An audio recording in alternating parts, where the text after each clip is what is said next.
that program, and we had 30 student inmates, 10 dogs right off the euthanasia list, living in that prison and rehabilitating every 3 months. So it's a 14-week long program.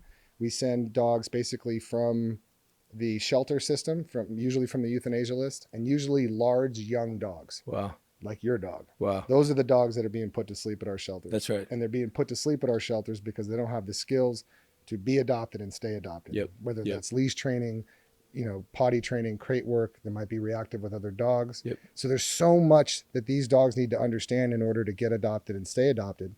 And that's what we were able to accomplish in the program. And how do you,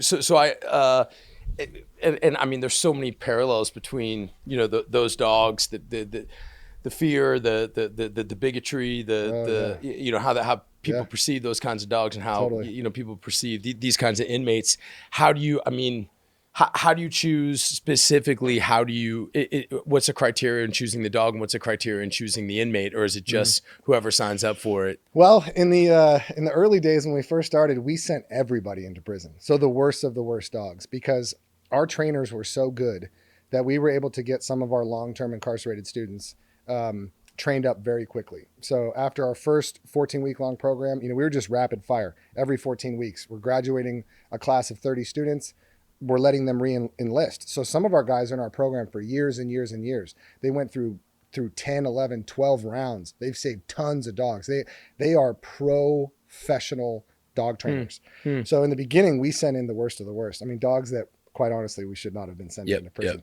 Because there are a lot of different variables that you can't control when it comes to other individuals and these dogs. So we did have some bites. We had some things that were pretty tough, but we had we have insurance and we have the support of the institution. But for the most part, the dogs that we're sending in now are straight from the euthanasia list. So they're either dogs that are at our ranch. We have a 20-acre ranch right next door to Tehachapi State Prison. Wow. Literally, we share a border with them.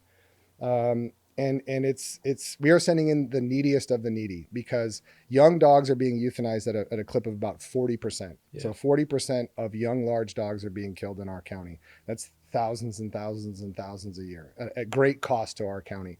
So if we have any hope to get these dogs adopted, they have to have the skills to get adopted and stay adopted.